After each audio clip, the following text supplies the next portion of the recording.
Well, Michael, you've talked about the entire six-stage plot structure. You've touched on each point briefly, and I know we went into depth on stage 1 and stage 2. Can we go further into depth on stage 3, which is progress of the character? Sure. Once the character has formulated their outer motivation, that necessary visible goal that's going to lead us all the way to the climax, stage 3 is where they start pursuing it. They formulate a plan and they start going after that goal. And that's where they start encountering more and more of the conflict, more and more of the obstacles standing in their way. Either obstacles that are coming from the outside world, such as forces of nature, if it's, say, an avalanche in a movie like that, or a fire, or a disease, or an alien invasion, which is kind of like a force of nature, or from other characters. If it's a thriller and it's a bad guy, you know, coming after our hero, or something like that. But those obstacles are going to start appearing. They're going to have to avoid them or overcome them or whatever, but their plan seems to be working well. That's why I call it progress. But on the inner journey level, something else happens that's critical. Because remember I talked about a character's identity, this false persona that they wear to keep them emotionally safe, to keep them from taking too much emotional risk, and where they can hide the thing that frightens them most.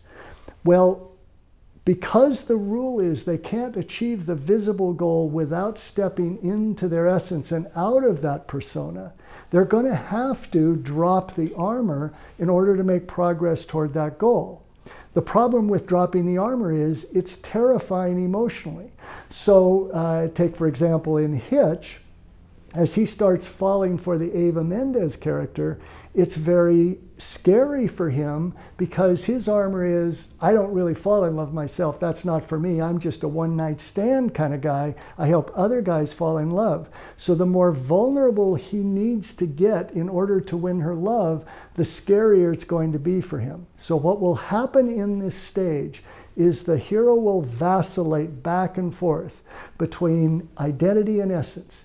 They'll open up and take courageous steps toward their goal, but then they will, in return, retreat because it'll get too scary emotionally, especially if you're dealing with the inner journey and it's like a love story, a romantic comedy, or something where there really needs to be a deep transformation.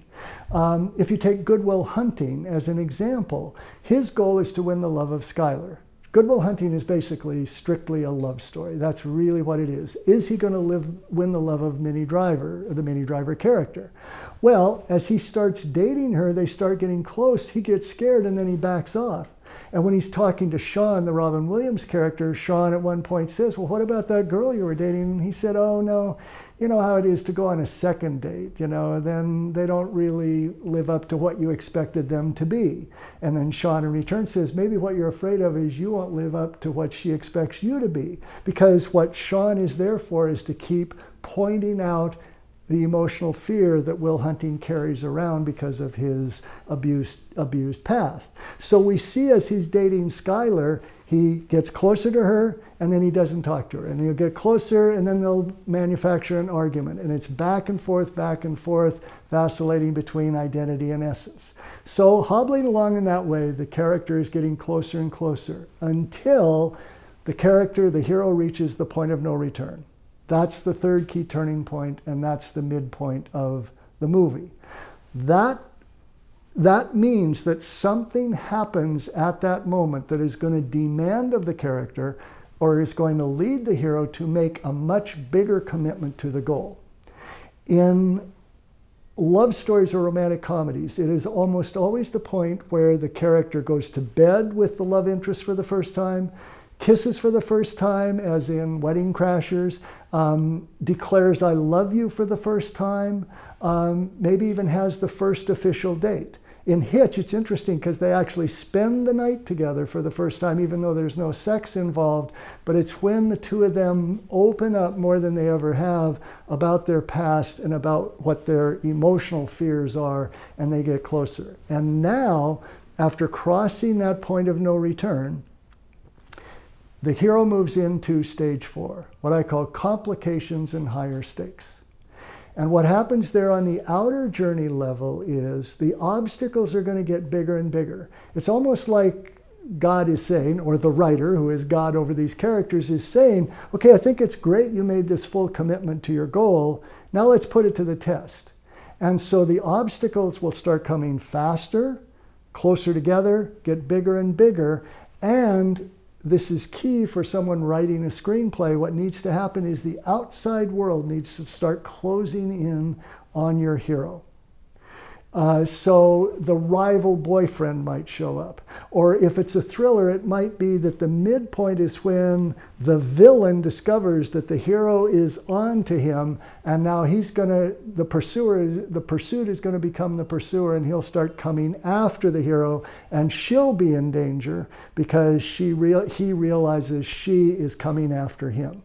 So the outside world is going to come closing in. In Titanic, the outside world is the iceberg and the sinking ship. That's the test she's up against. Can she still maintain her love for Jack and her journey toward living a fully passionate life in the face of the ship sinking and almost certain death? So it's going to get tougher and tougher and tougher for that character until your hero reaches the fourth key turning point, the 3/4 mark of your script or your movie, the end of Act 2, what I call the major setback, which is when everything basically goes to shit.